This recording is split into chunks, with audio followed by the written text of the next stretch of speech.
दुनिया भर में सबसे ज्यादा मेडिकल इंस्ट्रूमेंट्स बनाकर बेचने वाला शहर सियालकोट आज तक कैसे इस मैदान में सबसे आगे है। ये मेडिकल इंस्ट्रूमेंट्स किस तरह से तैयार होते हैं, कौन से मराहिल से गुजरकर आलाते जराही अस्पतालों के ऑपरेशन थिएटर तक जाते हैं और इस इंडस्ट्री में कितने लाख जॉब्स मौजूद हैं, जानिए इस वीडियो में। तो आए आपको दिखाते हैं ये जो मेडिकल इंस्ट्रूमेंट्स होते हैं, जो आलाते जराही होते हैं, ये किस तरह तैयार होते हैं, इसके प्रोसेस क्या है और ये किन किन ममालिक में एक्सपोर्ट हो रहा है और पाकिस्तान की मईशत को कितना फ़ायदा दे रहा है।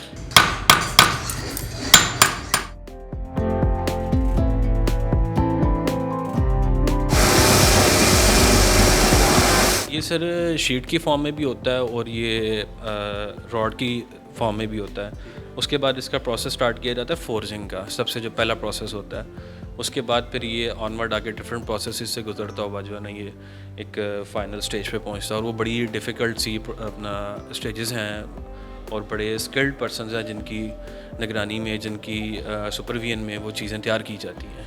ये सारे जो इंस्ट्रूमेंट्स हैं, मेडिकल इंस्ट्रूमेंट्स, हैंडमेड भी तैयार हो रहे हैं, इंसानी मतलब कि लेबर भी लगी हुई है और ग्राफिकली कंप्यूटराइज्ड भी तैयार हो रहे हैं। दोनों में क्या डिफरेंस है? सर कुछ काम ऐसे हैं जो कि हाथ से किए जा सकते हैं और बाकी कुछ जैसे जैसे फील्ड के अंदर इनोवेशन आ रही है, जिद्दत आ रही है, कुछ चीज़ों को हम मशीन पे भी मूव कर रहे हैं। ऑटोमेटिक मशीन्स हैं, CNC हैं, जिस तरह की ये भी मशीन आपके हमारे ये बैकग्राउंड में आपको नज़र आ रही है। तो इसी तरह से मामला है सारे काम के। जब ये इंस्ट्रूमेंट्स तमाम राहिल से गुजरे होते हैं और दरमियान में एक ऐसा स्टेप आता है जिसमें एक लिक्विड में इसको डिप किया जाता है, वो लिक्विड क्या होता है? सर वो एक फॉस्फोरिक एसिड है जिसमें इसको डिप करके तो इससे रस्ट और जो डिफरेंट काम करने के दौरान ज़रात इस आलात के साथ जो लग जाते हैं उनको रिमूव करने के लिए होता है और इसको प्रॉपर रस्ट फ्री करने के लिए वो यूज़ किया जाता है प्रोसेस। आपकी इस फैक्ट्री में कितनी लेबर काम कर रही है, कितने घंटे काम करती है, रोज़ाना का टारगेट क्या होता है? सर हमारे पास जो फैक्ट्री के अंदर लेबर है वो अराउंड 250 to 300 पीपल्स हैं टोटल लेबर जो है, और यहाँ पे काम का जो टाइम है वो सुबह 8 से शाम 5 बजे तक है। टारगेट डेली हमारा डिफरेंट कैटेगरीज़ को मिला के हम around 6 to 7,000 pieces per day pack कर लेते हैं, क्योंकि हम ज़रा क्वालिटी का काम करते हैं। इसमें क्वांटिटी कम और क्वालिटी को ज़रा ज़्यादा फोकस रख के तो पैक की जाती हैं चीज़ें। सियालकोट जैसा कि बड़ा मशहूर है मेडिकल इंस्ट्रूमेंट्स की तैयारी के हवाले से, ये बताएं कि इस शहर में कितनी इंडस्ट्री काम कर रही है, कितनी फैक्ट्रियाँ हैं इस तरह की, और आपकी फैक्ट्री को कितना अर्सा हो गया? सर सियालकोट में तो हंड्रेड्स थाउजेंड्स के हिसाब से सर्जिकल फैक्ट्रीज़ हैं और हमें भी काम करते हुए अराउंड 20 ईयर्स हो गए हैं इस फील्ड के अंदर। आप किस तरह इस फील्ड में हैं, किस तरह इसका आगाज़ किया, इसकी कोई स्टोरी होगी यकीनन? स्टोरी ये हमारे बड़े हैं, वालिदैन हैं हमारे, जिन्होंने ये काम का स्टार्ट लिया। सैंपल से ये हर इंसान स्टार्ट होता है, छोटी छोटी चीज़ों से। तो बस एक समझ लें कि कमरे से, एक घर से ही हमने ये चीज़ें सैंपल्स वगैरह लेके काम स्टार्ट किया। तो आज अल्हम्दुलिल्लाह हमारे बड़ों की, बुज़ुर्गों की मेहनत से हम यहाँ पे।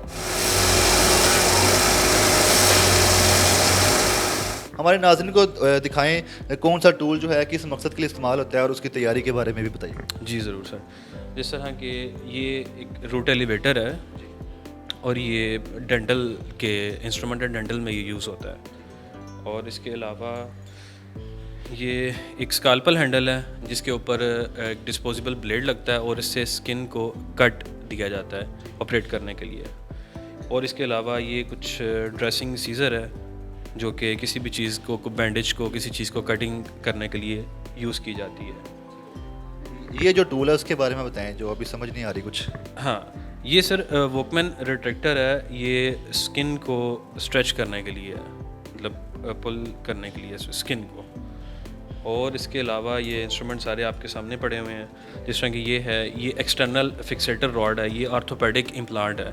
मतलब कोई एक्सीडेंट के बाद ये जब आपकी टांग में फ्रैक्चर आ जाता है तो ये अक्सर आपने देखा होगा लोगों को लगा होता है। ये एक्सटर्नल फिक्सेटर है, इसके अंदर से रॉड्स गुजरते हैं और बोन को होल्ड किया जाता है इसके लिए।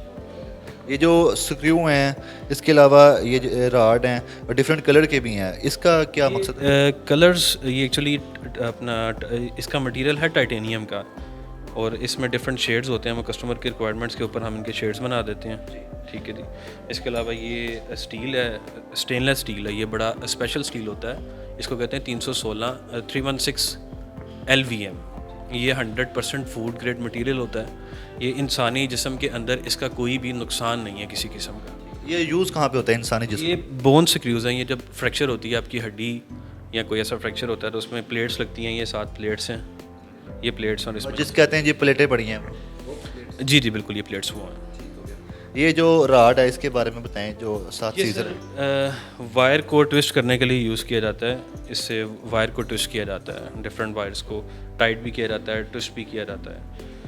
कुछ सीजर ऐसी हैं जो आगे से टर्न है, कर्व शेप में है, तो उसके बारे में बताइए। ये सर कर्व, ये मतलब जिस तरह ये स्ट्रेट है इसका डिफरेंट यूज़ है। कर्व जो सीजर है इसका थोड़ा सा डिफरेंट यूज़ आ जाता है बीच में।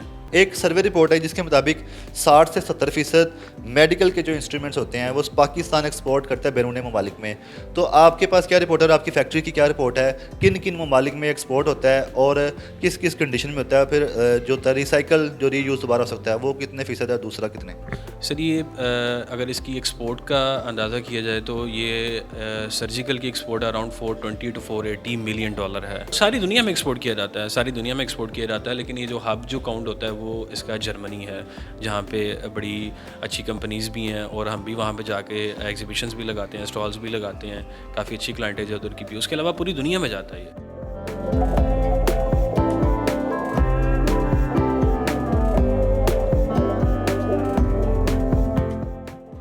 इस काम में बहुत तेज़ी आ रही है, जिस तरह आबादी बढ़ रही है हर काम में तेज़ी आ रही है, तो मेडिकल के काम में भी बहुत तेज़ी आ रही है। तो क्या इसकी प्रोडक्शन की जो तादाद है, मिकदार कह लें या क्वांटिटी कह लें, उसमें भी इजाफा हो रहा है? हाँ जी बिल्कुल जी, अपनी रिक्वायरमेंट और अपनी ज़रूरियात के मुताबिक हम चीज़ों को, लेबर को, मशीन्स को, हर चीज़ को अपडेट करते रहते हैं और उस हवाले से हम डे बाई डे इसको इम्प्रूव कर रहे हैं, क्वांटिटी को भी, क्वालिटी को भी, अपनी चीज़ों को भी सारी। इंटरनेशनल इसका क्या रेट होता है?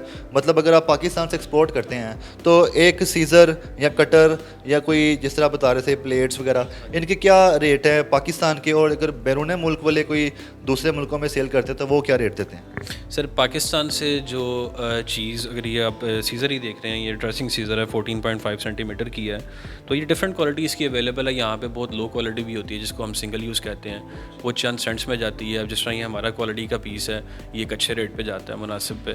और अगर आप इसको कंपैरिजन करें जर्मनी से या किसी अच्छे दूसरे मतलब जो डेवलप्ड कंट्रीज़ हैं, उनकी इनोवेशंस हमारे से बहुत डिफरेंट है। उनकी मशीनरी, उनके काम करने के स्टाइल्स और उनकी मतलब हर चीज़ ही हमारे से बहुत मुख्तलिफ है। हमारी अगर ये सीज़र $1 की है तो उनकी जो है हो सकता है ये कोई $10-15 की हो। ठीक है ना? ये बताइए, मैंने सुना है कि इस इंडस्ट्री में, मेडिकल इंस्ट्रूमेंट की इंडस्ट्री में बहुत ज़्यादा रोज़गार के मौके हैं। हाँ जी सर, ये सर्जिकल की फील्ड में देखिए, एक तो है जो हैंड वर्क हो रहा है, इसके अलावा इसके अंदर CNC मशीन्स की इस काम के अंदर बहुत ज़्यादा इन्वॉल्वमेंट है। हर चीज़ के अंदर ऑलमोस्ट हर जो चीज़ जो क्वालिटी की बन रही है ना, उसका कोई ना कोई स्टेप या कोई ना कोई ऐसा काम है जो कि आपकी CNC वायर कट्स या डिफरेंट मशीन से होके गुजरना है। और मेरा ख्याल है कि यहाँ पे चाहिए अपना जो मतलब कि रोज़गार की तलाश में है या जो को काम करना चाह रहे हैं, जिनका इंटरेस्ट है, वो CNC की प्रोग्रामिंग में, इसकी ग्राफिक डिज़ाइनिंग में, इसकी ऑपरेटिंग में, इसकी मैकेनिकल, ये चीज़ें, मतलब ये बड़ी अच्छी फील्ड्स हैं, बड़ा साफ़ काम है जिसमें एक अच्छा जो आपको सैलरी भी मिल जाती है और आराम से बैठ के करने वाला काम होता है। लेबर मतलब जो भी इस काम में आना चाहे, बतौर एक वर्कर आना चाहे, तो कितनी तनख्वाह कम से कम और ज़्यादा से ज़्यादा कितनी हो सकती है, और एक्सपीरियंस कितना रिक्वायर होता है? सर ये एक्सपीरियंस तो आखिर जब आएंगे तो फिर ही काम करने से एक्सपीरियंस बढ़ता है। और स्टार्टिंग सैलरी डिफरेंट, हर जगह पर डिफरेंट है, लेकिन हम जो है अराउंड 24 to 25,000 दे रहे हैं स्टार्टिंग सैलरी। इस फील्ड में गवर्नमेंट सेक्टर पे कितना काम हो रहा है और आप पर्सनली खुद कितना काम कर रहे हैं कि इसको प्रमोट किया जाए, रोज़गार बढ़ाया जाए? सर गवर्नमेंट की तरफ से यहाँ पे 2-3 इदारे हैं, एक MIDC है, एक टेबटा, हमारे कुछ काम में हम हमारी मतलब फील्ड में आते हैं। तो लेकिन गवर्नमेंट सेक्टर में ये है कि लड़के जाते हैं, वहाँ पे मशीनरी भी अवेलेबल है, लेकिन वो ऑपरेशनल नहीं है। बस ये 3-4 महीने का कोर्स करवाते हैं और इनको डिग्रीज़ दे के भेज देते हैं। और वो लोग मतलब 3-4 महीने वहाँ पे लगाने के बाद ये सोचते हैं कि शायद इस फील्ड में कुछ भी नहीं है करने के लिए, जबकि वो टोटल इसके बरअक्स है।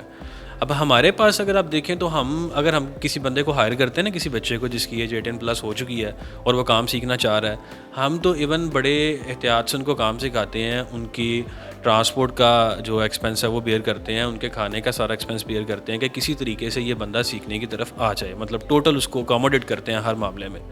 और उसको बताते हैं कि जी 6-7 महीने या साल एक आप काम करोगे तो उसके बाद आपको एक अच्छी जो है ना सैलरी की ऑफ़र भी होगी। और यहाँ नहीं ज़रूरी नहीं कि हमारे पास ही, पूरी मार्केट पड़ी है, आप किसी भी जगह जाके काम कर सकते हैं।